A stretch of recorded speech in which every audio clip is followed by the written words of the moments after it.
AviationPros.com is the portal website for AMT, Airport Business, and Ground Support Worldwide magazines. Visit daily for breaking news, industry blogs, and insightful articles from our magazine's editorial team. And don't forget to sign up for our publication's daily e-newsletters. It's all at AviationPros.com.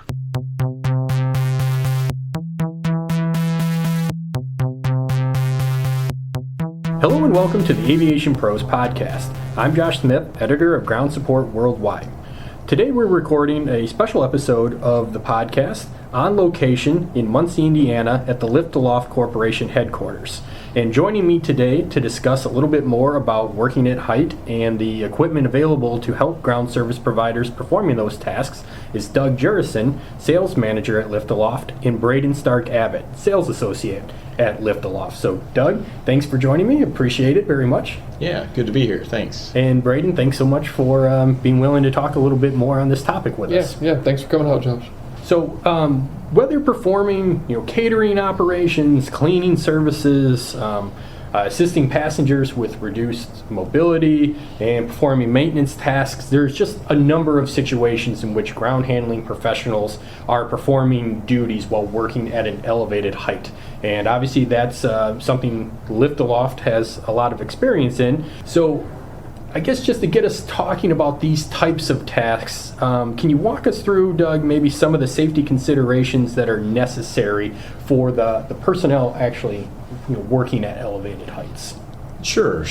So with that said, it's very specific to the application and the type of equipment that you're using. So for instance, most disabled passenger lifts, it's really about managing the passenger, taking care of them, putting them in a very safe and comfortable position to board or deboard the aircraft. The design of the lifts are pretty much simplified in terms of once you're in position, you close the gap around the door to the aircraft. Then it's really just a matter of operating within the confines of that lift. There's no requirement for tie-off or anything like that, because you have to be kind of free moving in order to deal with the passenger. So really it's just a matter of, okay, we're going to position that piece of equipment, get to the area where we can open the door, maybe readjust a rail, etc., so that you've got a completely surrounded, protected area, and then you're in a good position to deal with a passenger. When it comes to maintenance equipment, that can be a whole different category. Maintenance lifts are designed to be on the exterior of the aircraft in different positions. And we're not dealing with a square world. We're dealing with curves and angles and etc. But we've really learned over the years kind of how to mitigate issues, how to create a situation where a platform can be positioned in difficult areas, and then how to also provide the openings necessary for those maintainers to gain access to a window or a particular area. So we do have removable rails that can be used once the unit is in good position without the threat of fall. Those rails can be removed, easily stored on the opposite side so that you're not tripping over things. We've got a lot of areas where they can tie in, and when they're wearing their harness, when they have a lanyard, there's multiple locations so that multiple guys can do the job up in the platform and position in the best possible area to get that job done. One other specific product that we developed to help with accessing the crown of the aircraft, both wide body and narrow body, is our TMX series. That unit was specifically designed with side extensions that can come out, meet the curvature of the aircraft, and then extend an overhead boom system so that the operators can be on a 10 or foot tether and freely walk on top of the aircraft without the threat of a fall. So this has really come into play in the really important entertainment systems on your aircraft. Nobody likes it when the Wi-Fi goes down, and so we've got customers that are using those systems specifically to maintain those antennas and other components that are located up on the crown of the aircraft. Yeah, and I'd say, too, a lot of the pressure's on us, explaining the safety features in the field in our unit commissionings and our training sessions with the customers. It's important to explain why it was designed this way, and let them know its intended use. It makes it easier on everybody and kind of shows what our stuff can do. Are there different types of safety features unique to different types of equipment? Yeah, absolutely. He kind of mentioned the overhead lanyard system on one of our lifts. That's something that started out as an industrial maintenance kind of thing, and then sort of grew into this aircraft maintenance at a much larger scale.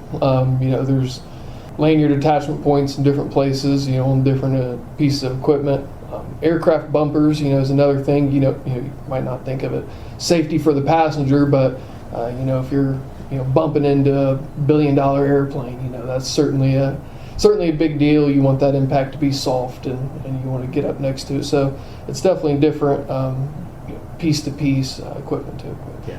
There's also a lot of safety switches that we incorporate to basically only allow certain operations in certain positions. So, we don't allow a traversing platform to, come down and make contact with the cab of the vehicle.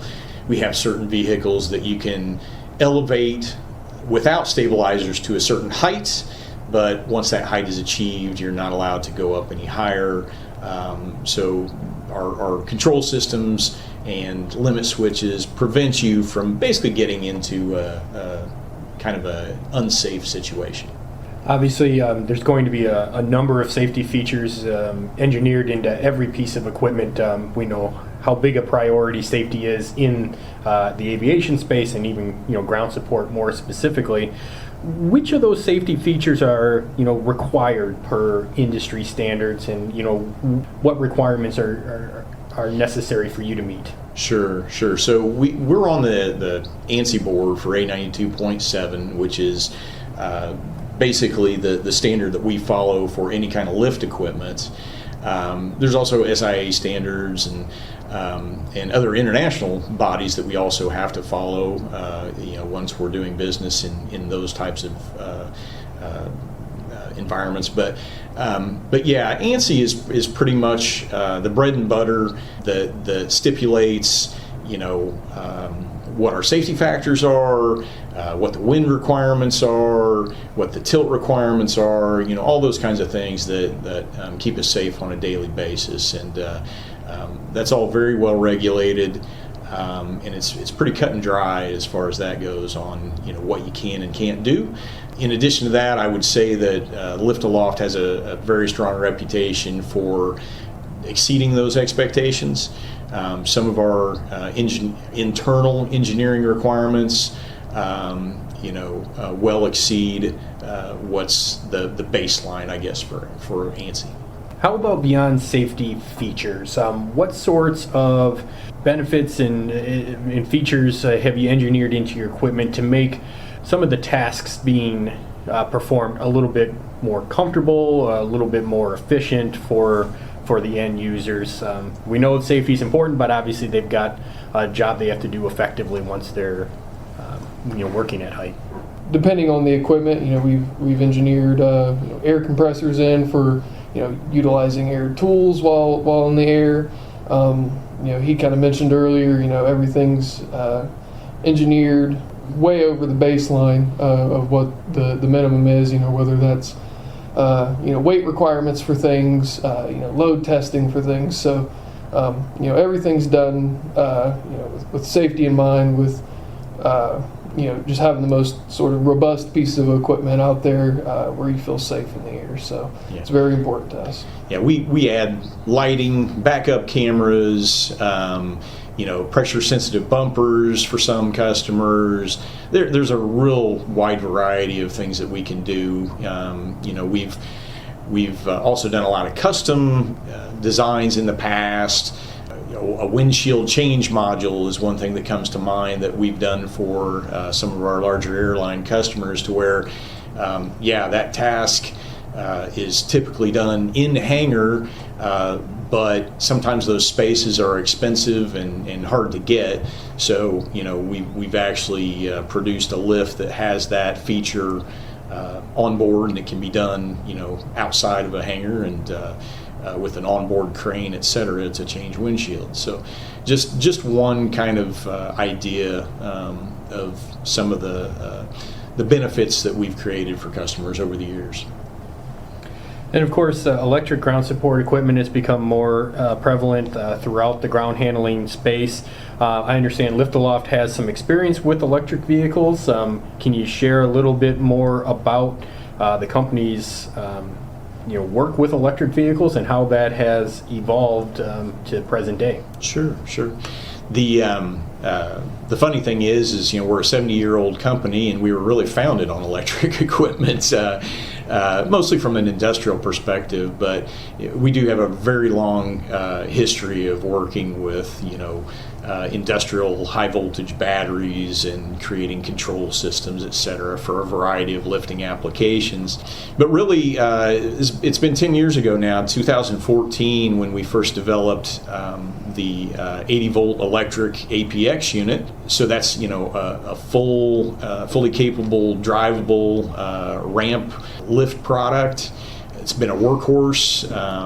They've been in service for 10 years, and it really has helped us, learn some lessons and make improvements over that time period. So, now obviously we're using lithium-ion batteries, which are great for extended duty cycles and opportunity charging. We've changed some of our control systems so that everything is fully CAN bus and using onboard diagnostic systems, et cetera, to help with maintenance and troubleshooting, et cetera. So we've come a long way, and our orders are up for that electric equipment. We expect it to continue, and we're only hoping to make further improvements and continue to supply that type of equipment.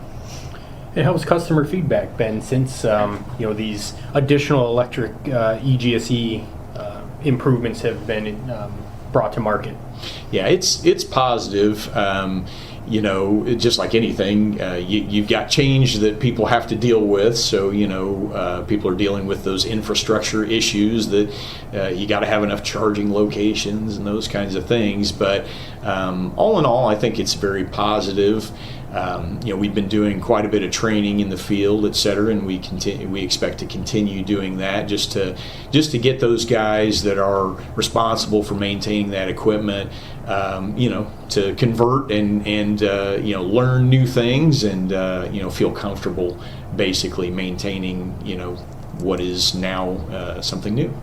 And maybe just a nice place to wrap things up. You mentioned Lift-A-Loft has been in business for 70 years. Really has 30 plus years of experience in ground support equipment in particular. What does the vision of Lift-A-Loft look like moving forward? Yeah. We're a growing business. We're very excited about the future. We brought on several new customers as of last year. We're growing our production operations and continue to hire and expand in those areas. So the future looks really optimistic, and we're very excited about it. We're hoping to continue to improve and expand kind of our service offerings, and as always, we've always been an innovator from product development perspective, and we definitely have some things going on behind the scenes right now to both improve existing products and bring some new products to the market.